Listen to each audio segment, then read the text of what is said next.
Hey, I really did not know how to start this video because I'm new to making videos where I'm talking directly to an audience. If you do know me, you're probably seeing this on Facebook. If you don't know me, you're probably seeing this on YouTube. I do want to talk about the topic, and you may have clicked on the video just based on that topic that I'll be talking about today. To start out, I wanted to talk a little bit about me, and before I do continue, I don't want this video to make anybody look differently at the people within my life. It's due to many reasons. For one, for two, I don't think any of these people did any of their actions on purpose. I think life has its own ways of working things out, and slowly and surely, like relationships are being rebuilt, and that takes time throughout our lives. So to start out with, my parents were together. Things were looking good at a certain period of time, and then other periods of time they were looking really bad.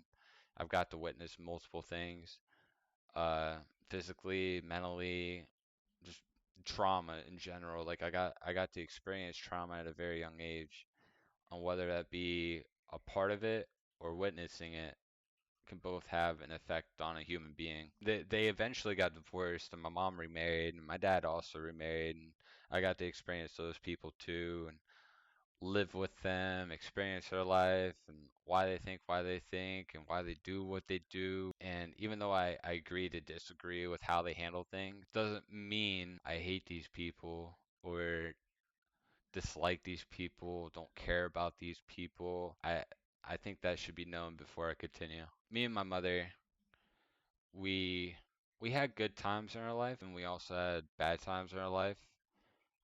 Those bad times for me outweighed the good in multiple areas. I felt like I was mentally abandoned at certain points. My father, he would be there, then he wouldn't be there. I would be the kid along with my brother waiting at the door with our bags packed, ready to go. And I think he was supposed to pick us up at like 5 o'clock that night. He gets us for the weekend, and he just wouldn't show up. There's a lot of kids out there that just don't even have a dad in general, don't even know who their dad is. And I think that's very sad. It definitely affects you. And even though that myself at the time and maybe you could say it doesn't over time, and maybe at that time it did, and over time you could say it doesn't, but it surely does. And I always wish for my dad to be there in my life, but today, like,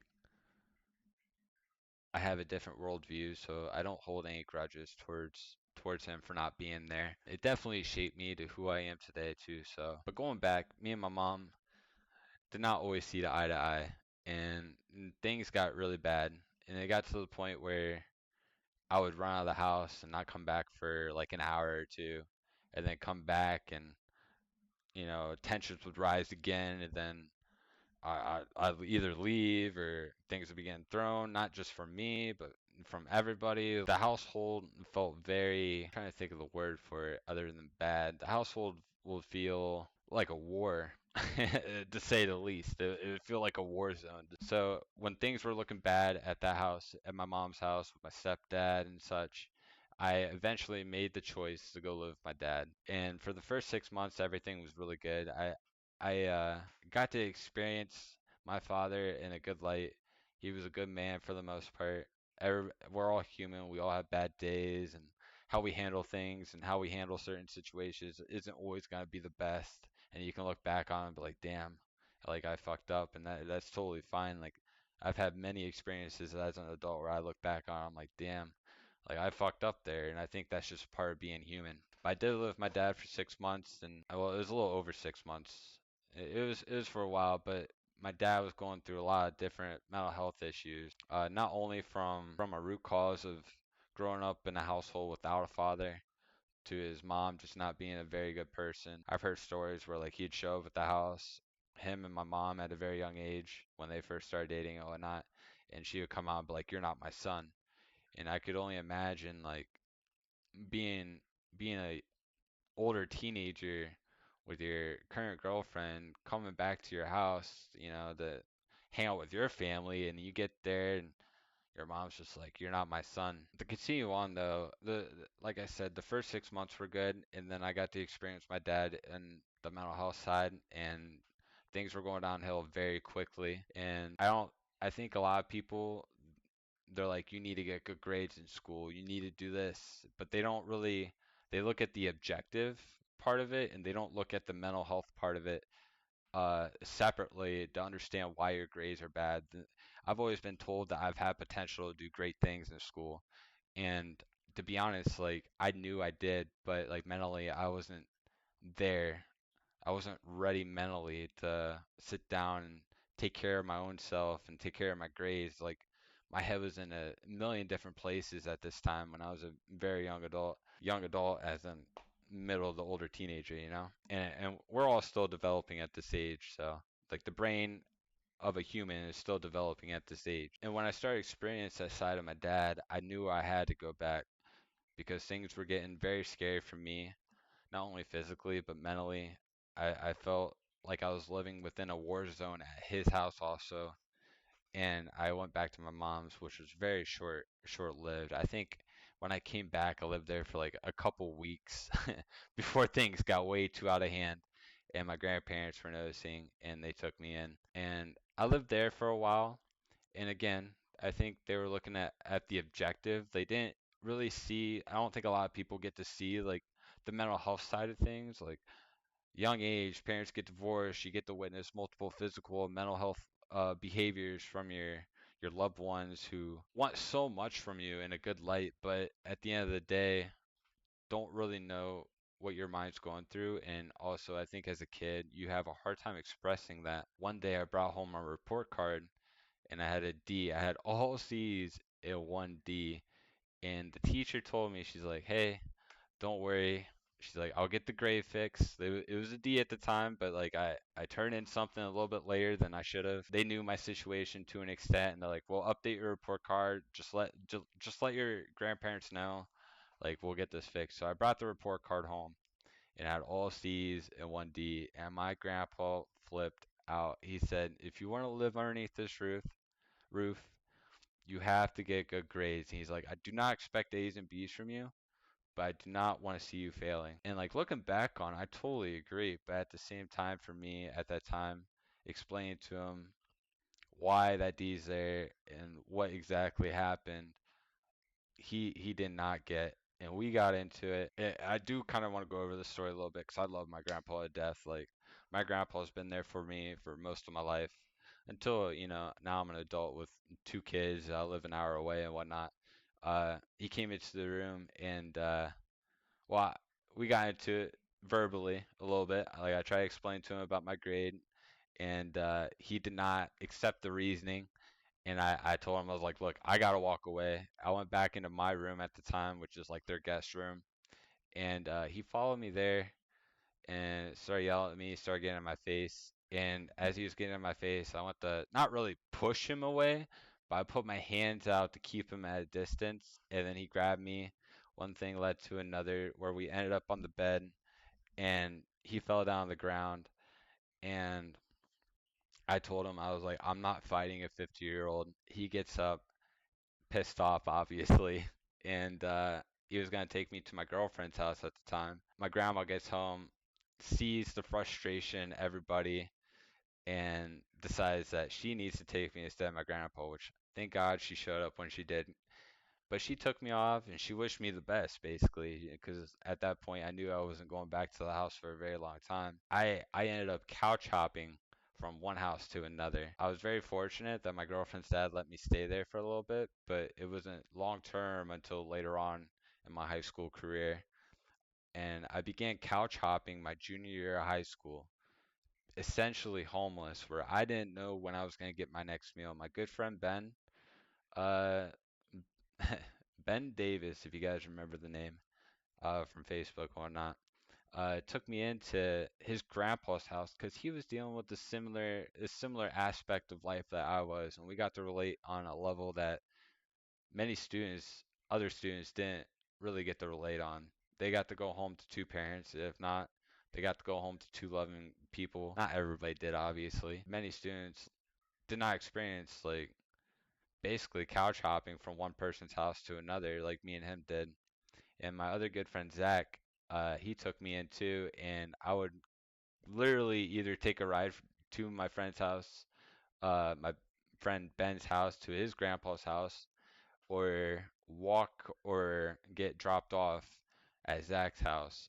Uh, and my wife, my current wife, my girlfriend at the time, talked to her dad about the situation. They brought me in, and I lived there for a very, very long time until one day things uh were no longer working to where my friend Zach's parents like, look, like we can't keep doing this, and my friends like, look, my grandpa was like, it's been like a year, like what's going on? I had to rekindle that relationship with my grandparents. I called them up, they picked me up, and I graduated high school. And it was by this it was literally by the skin of my teeth. I had to go back in there and I had to go back into school. The vice principal knew my situation. The teachers got to know my situation, and they helped me pass high school with the best ability. I would have to call the school to be like, hey, my friend is skipping school today. Like, I need a ride to school. And the vice principal would actually send another, like, minivan, like a bus out to come pick me up to make sure I made it to class on time, make sure I made it to school on time. But after school and couch hopping to live with my grandparents, I got out, and my grandparents basically bought they essentially bought my first car. They gave me a truck, I sold the truck, and I got a working car. 'Cause the truck they gave me, I would have to literally buy oil for it anytime I wanted to drive it 'cause it would leak. And they knew the situation, so they helped me buy my first car. I got a job, and I was working factory work, which is something I wanted to do when I got out of high school. That's all I knew. I didn't really care about school at the time because school to me was just like go there, hang out with friends, and like where am I gonna use y equals mx plus b type shit in my life, which is funny because I'm in college now. I did factory work, but when I was working in the factory, I started taking a look at the people around me working in these factories, and I was not happy working in the factories that I was working in, and decided that I needed to make a change and I wanted to get out of the environment I was living in, which made me decide to join the army. And when I went to go sign up for the army, I did not want to be infantry. I wanted to do something that when I got out, like I had some sort of like tangible skill that I can use in the real world when I got out. To be honest, when I took the test, I had to pee halfway through, and again, just like I was in high school, just started writing down random stuff. Not even really writing down, it was like a online test, and I sat there and just so I could go take my piss and dip because I've been sitting there for like an hour and a half. And if no one's ever taken those tests before, like you can't leave the room for any reason whatsoever. So I finished my test in a hurry, got out. And a little quick thing, like I scored very high the first time on my practice one. And then when I went to go take the real one, I had to take my piss. And after I kind of bullshitted my way through it, I scored just at the level to be able to get in, basically. And my recruiter was like, "What happened?" And I explained to him, and he thought it was kind of funny, but he's like, "Hey, look, things happen, whatnot. He's doing his job. He wants to get me in, you know." So he gave me a list of jobs, and I seen infantry on there, and I was like, "Damn, that seems pretty cool, you know?" Like I didn't understand exactly what it was. Like I knew the idea of going out there shooting guns and blah blah blah, kicking down doors, and that's kind of how he explained it. I think that's how every recruiter kind of explains it to kids who don't know what they want to do in their life. They just, here, sign me up, I want to join. So I went to basic training as an infantryman, graduated as an infantryman, got stationed up in Fort Drum myself, and I got to live life up there. And to be honest, that was probably the best period of my life because I was surrounded by other people who either had nowhere else to go, were truly passionate about serving their country, and it felt like a family environment. Not all the time. I think many of us on my Facebook would agree we had some really shitty leaders.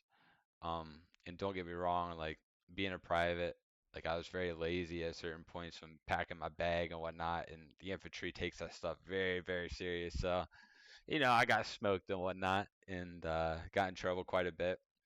And I was also the type of soldier that I wouldn't really take too much bullshit, which made my leadership to their leadership's problem like 10 times worse than what it really was. And I would get myself in trouble quite a bit, and they try to kick me out multiple times. But uh, not only for that reason, but because I got hurt and they didn't believe I was hurt. But that's here besides the point. I got surgery. I got out through the Wounded Warrior Project, by the way, which I was very thankful for. And they explained to me what I could do with my benefits when I got out. I didn't really take it too serious when I was in until later down the road. But when I got out, I still had kind of like this ego, like I could do anything after serving the infantry, doing infantry shit, like walking 12 miles with 45 pounds in your back, walking 48 hours, doing death marches, like literally what I would call death marches, like where you have your gear on. Your I was a machine gunner at the time, so I'd have my like 16-pound machine gun with armor plates in and a big ass book bag with ammo, and I was like a buck 60 at the time. So like the work was very hard, and I pushed myself through much of it, even though like I did have hip problems. So when I got out, I became a correctional officer, and to be honest, even though that helped me pave my way to get into college, I regret my decision ever applying for the job. That job has put so much stress on me on top of the stress that I had to grow up in, to where I felt dysfunctional at times. Being a correctional officer is very mentally straining. It's the best way, I guess, one of the better ways to put it. And a lot of you who have been inside the walls and lived and experienced inside the walls, like, would agree to an extent. You never know what can happen inside the walls. But I worked second shift. Like second shift was made for new people. Not everybody wants to work second shift, and we were under a union basically. I wouldn't even say basically. We were under a union, so we went by like hierarchy of people who've been there the longest, so the people who've been there shortest, and we had this freeze list. So let's say somebody called off, the person that's lowest on the list will get hit as in like you had to work an extra 8 hours, or unless someone shows up early, they'll take half your shift. So you work 8 hours and they take the second 8 hours, and you only had to work four if they show up early. So essentially you only work 12 hours instead of 16. So there are many days where I work 16 hours every other day for a long period of time. And in my journey within these walls, I got to experience a diverse group of people, anywhere ranging from like people who would drink and drive and get into a car accident, and they did it multiple times, or to literally killing people, or raping, or just some heinous acts that the most disturbing thing you could think of. I probably met a person that's done it, and my experience in there has caused me to have PTSD, and many of you guys know the term. It's post-traumatic stress, to where I'm in environments with a lot of people and I get very nervous and I look around all the time. I don't like communicating as much as I used to. And don't get me wrong, I was never a good communicator. I've got to witness people seizing out, banging their head on the concrete, and I had to be there for that person, holding them up off the ground so they didn't bang their head on the concrete, and just seizing out, my arms just shaking. To a man hanging himself in his cell. I seen officers pull him down. I helped put him on the stretcher, and this man was heavy, and that affects me to this day. To me being in control at a young age, I think I was a correctional officer at the age of like 23. Uh, and my partner was very young too. Like I think he was 20. So it was like two young 20-year-olds in control of 30, 40, 50-year-old men, and we had like 173 in our pod at the time. So you can only imagine 173 criminals to two young 20-year-olds inside these walls could be very stressful. But to go back on my prison time, it started giving me the outlook that I really want to help people. And how do I do that? How do I want to help people? I've got to experience people who do have PTSD from war. And it was my first, we call him platoon daddy, my first platoon daddy experience for it. And I could just see the look in his face. I could see the look in his eyes. When we go to training, you can tell how serious he takes it. It's like he's reliving certain moments of time while we're out there training to being a CEO and witnessing somebody getting their head kicked in and having to break that up uh, to people seizing, to people hanging themselves, to people jerking off to you. Like there's so many different things, and that everything I listed has happened to me within those walls. To even death threats, to people looking me up on Facebook to try to find out where I live so they can come meet me to fight me or kill me or whatever and my family, which is insane. But that put me in a position to where I got to witness all these things, and I wanted to do something about it at the time and still am. I'm atheist, so like I believe that you have one life and once you die you're in the ground, everything turns black, there's nothingness. Like once you die there's nothingness. And that's very scary to a lot of people. Um and since I believed in that, that's motivated me to make the best of what I got and to do the things I do now because I do feel like we only got one life and we do got to make the best of it. And we're all human, we make mistakes. Like, there's certain times I should be studying and I'm sitting here watching shorts, even though I tell people not to watch shorts, but we're all human, we all do those things anyways. That led me to go to college and I wanted to major in psychology so I can better understand people, why they do what they do, uh and I felt like I already had kind of a good grasp based on like previous experiences at the prison, to the military, to my family, to how I had to be very vigilant and very observational of many people throughout my life, if that makes any sense. That's what made me want to go to school and major in psychology. And my first, I think my first semester, they didn't know, but I wanted to become a doctor, so I could become a psychiatrist. And I wanted to study the human mind and, like I said, like why do humans do what they do? And that's been like the question that I've wanted to answer for so long, and I think I finally found that answer. As you can see by my screen, you can see this right here, determinism. The doctrine that all events, including human action, are ultimately determined by causes external to the will. Some philosophers have taken determinism to imply that individual human beings have no free will and cannot be held morally responsible for the actions. And if you really think about that, that's kind of scary. I've explained this to my friends multiple times. I explained this to some of my family members, and not all of them see eye to eye. I don't think anyone's truly seen eye to eye with me yet. And that's kind of the reason why I wanted to make this video, to further explain why I believe this to be true. I believe that there are two factors that play a part into what makes you who you are, and that's genes and that's your environment. Genes, like we all know, like it's one big family tree. Your great grandparents had genes who gave their genes to their sons and daughters to their sons and daughters, and it goes all the way down the tree to you, and you have kids, and you pass off your genes to your kids, and these are basically like essentially the building blocks of who you are today. These genes like are predetermined. Like we all know this to be true, whether you're religious or not. Like genes do play a part into who you are today, and I think the environment part, the environment factor is what people argue with. And this is the reason why I believe environment to play a crucial role into who you are today. And if this is truly true, which I believe could change the world and how we view, and not only how we view, but how we can maybe start working on steps on how to fix the world today. I believe the government maybe already knows this to be true,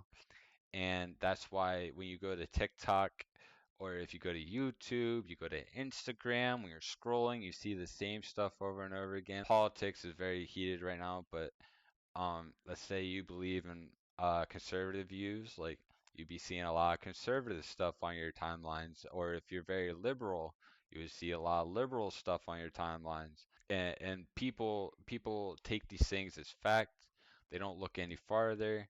They see these shorts out of context, and they take this stuff and it sits in their brain, and they act upon what they see, which I think the internet plays a big tool into that. Humans today are just chronically online. Like, we have our phones 24/7. Many of us have computers, like the one I'm recording on right now. and we have access to so much information at one point that kind of shapes our views of the world, whether you see them on your daily or not. To go back to environment, let's say in a you're born in an economically dysfunctional state. And what I mean by that, let's say like I live in Ohio, I go to school in Cleveland. If you drive the east side Cleveland, it could be a very scary time, especially as a white man. It could be very scary. And why is that?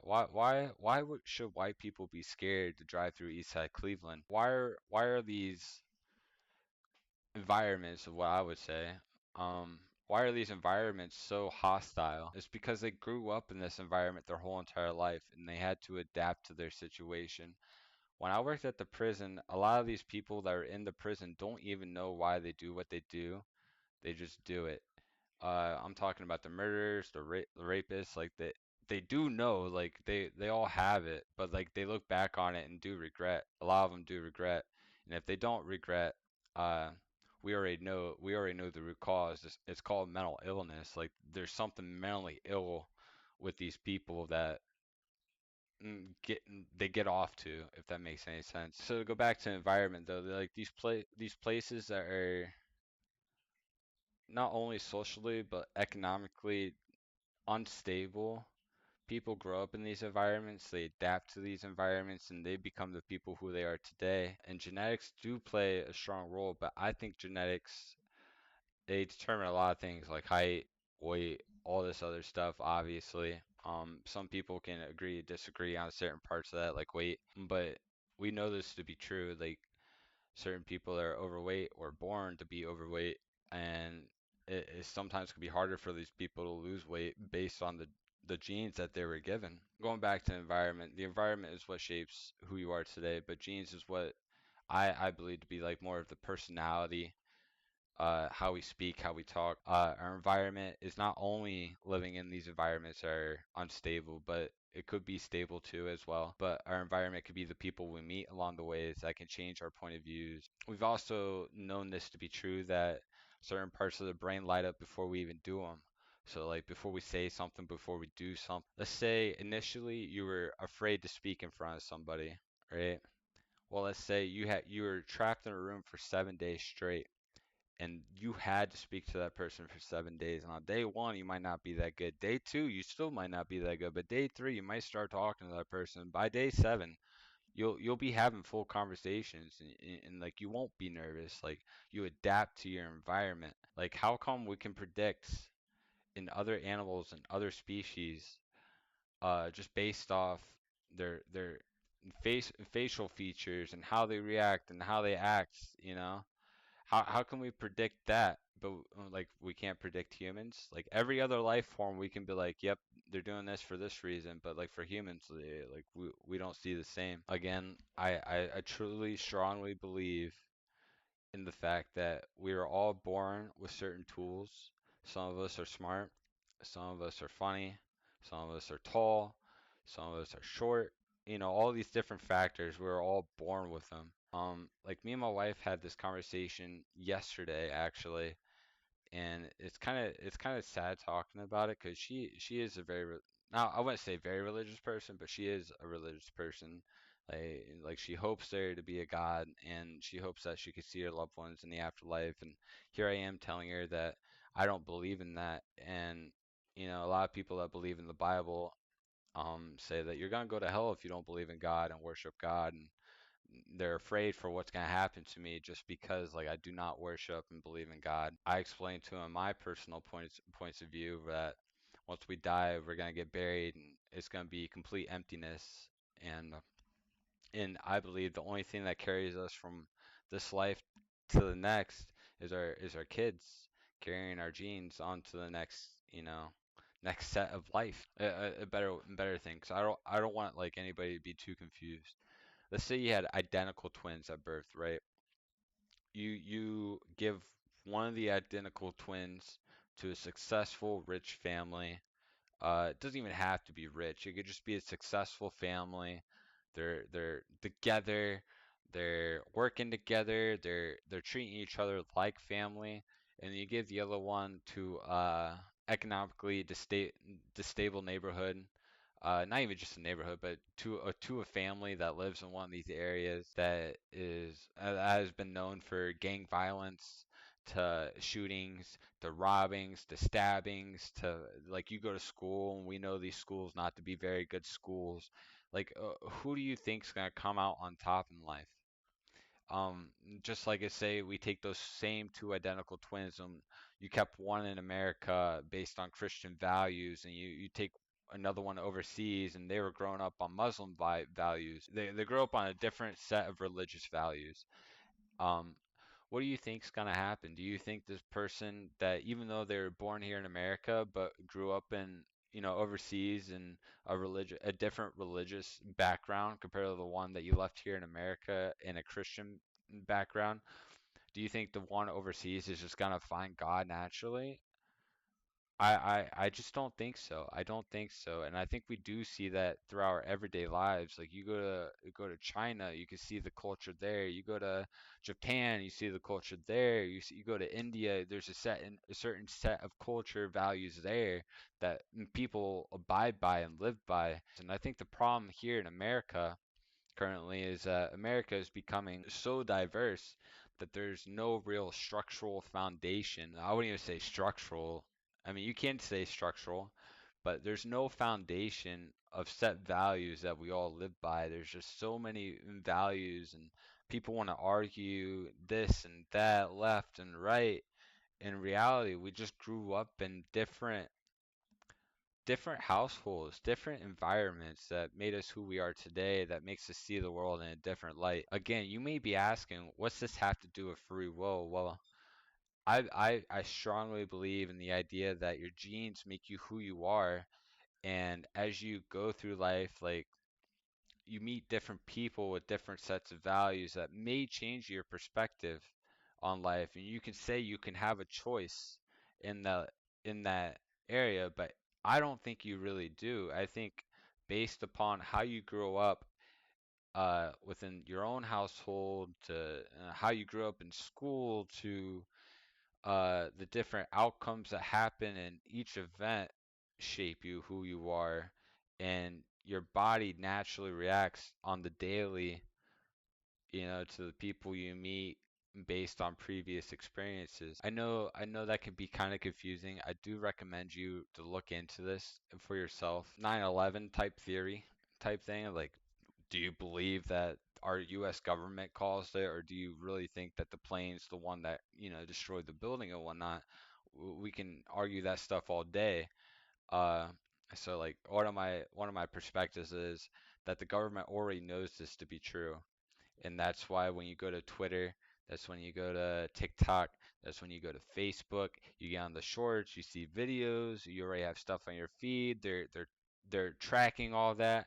They're giving you the same stuff over and over again. They say, like just recently, Charlie Kirk, he was brutally murdered in front of his family. You're gonna be seeing a lot of stuff based on that, just based off your search. They're gonna be pushing that narrative, and it can go from both sides.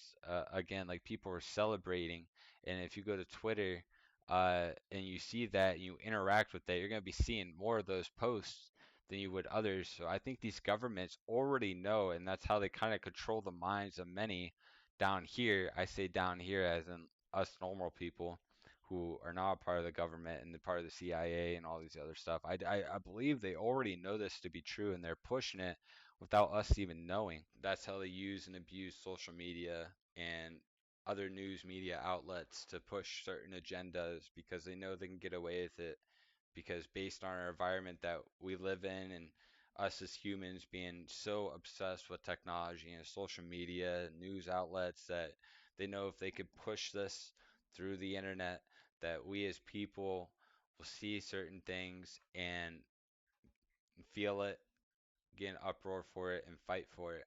And to an extent, that's scary to think about.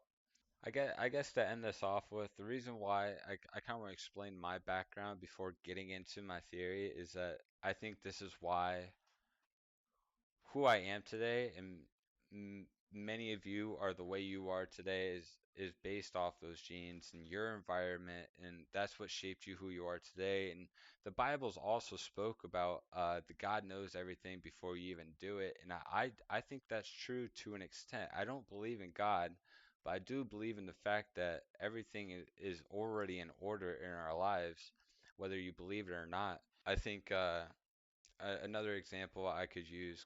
Um, let's say a dog, right? You have these what symbols, I think is what they call it. You bang them together. I'm trying to get the mic on it. But you bang them together, right? The dog jumps. You do that 100 times, the dog might just stare at you after the 100th time. It adapted to its environment. You do that to a human, let's say I would say the ghetto. You do it in the ghetto or in the trenches or whatever you want to call it. You shoot off a gun, right? For the first time in that neighborhood, let's say the first time a gun's ever been shot, everybody's like, holy fuck, like what just happened?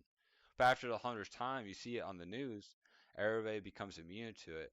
You can agree or disagree on that point. You can say you have a choice to react a certain way. I just believe over time our bodies are naturally adjusting, just like all the other bodies out there, like dogs, cats, rats, ants, like all these things we're all one of the same, I think, to an extent. Like we do have bigger brains, and yeah, we have hands and thumbs and all this stuff, but at the end of the day, um, we're all made from the same thing.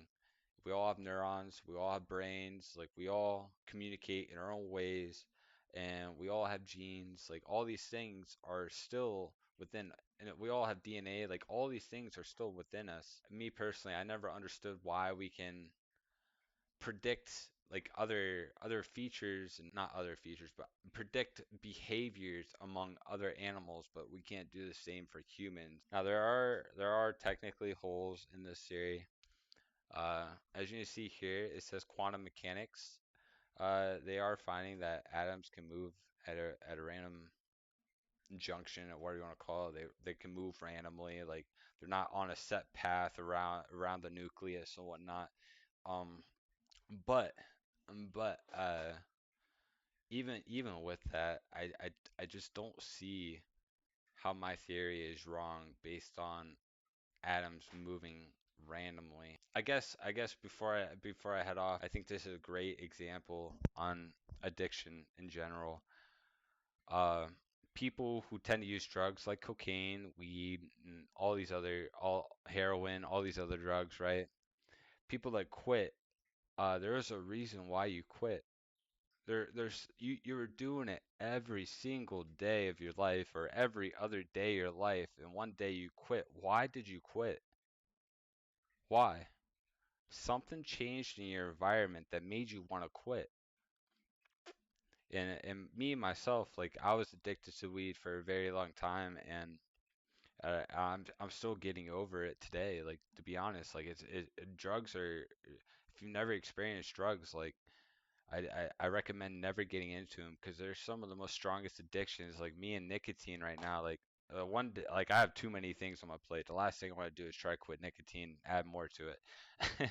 And I don't think doing Zyn pouches compared to like smoking or whatnot is gonna kill me quicker. But that's besides the point. Going back to it though, I forget exactly where I left off, but going back to it though, it's like something happened in your environment that made you change. And whether it was your family, whether it was your friends, or whether one day you're sitting there smoking and you're like, what am I doing with my life? Like you see others being successful and you're sitting there in your backyard or in your car or out and about just or like something changed in your environment that made you want to quit. And I think that's like a like that's a prime example why I believe this theory to be true. And there's many other things like that out there that I that make me believe in this. I'm a type of person that tries to find holes in his own theory before I even try to make a video like this. Like I'm a person, sadly, which it's not sad, but it's helped me get to where I am in life, that kind of argues with himself in his head. Conversations can be pretty hard for me because I'm the type of person that the first initial thought that comes to my head is not something I'll say out loud, and it might take me a second to, again, like you could probably see it throughout the video, but it takes me a second to say what I want to say because in my head there's multiple ideas just like flashing in, and I try to get stuff from all perspectives before I say what I say and do what I do. And I think that's helped me throughout life, but it's also been a disadvantage in certain situations, especially social.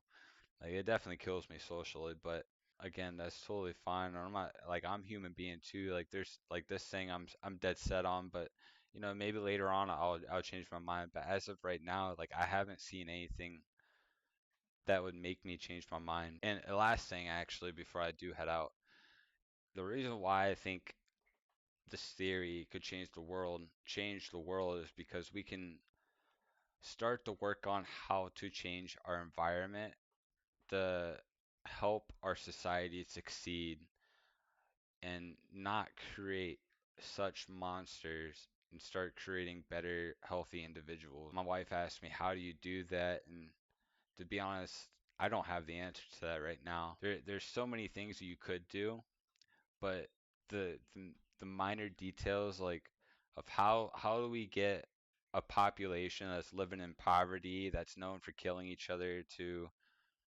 being successful and happy. Like how do we change that per se? Uh, we're gonna need money, we're gonna need time, we're gonna need education. Like we're gonna need a whole bunch of different things, and to get those type of things in the area where those people may not even accept the help. I just personally do not know how to exactly solve it. If we start making steps now as a society before it's too late, before we start killing each other. I just don't know. I don't think the human race will live on very long. If you do have any questions, whether it be on Facebook or YouTube, I can go further in the comments for sure. Like I am down 100% to talk about this with anyone. And you can agree to disagree with me, but and that's perfectly fine. That's perfectly fine. I think many people in the world today, will not initially agree, but I think as science continues, I think we will start to see a rise in this. And again, I believe it's happening today. It's just being hidden from us because that's how you control a mass group of people is by using this force right here of determinism and knowing that everything's predetermined and shaping environments for those people to do what you want them to do is already set in place. So, but I appreciate you guys watching the video. If you guys stayed this long, if you have any questions, please leave them down in the comments. Like anything, I hope nobody takes offense to anything I said in this video. I do appreciate you guys' time. I'll see you.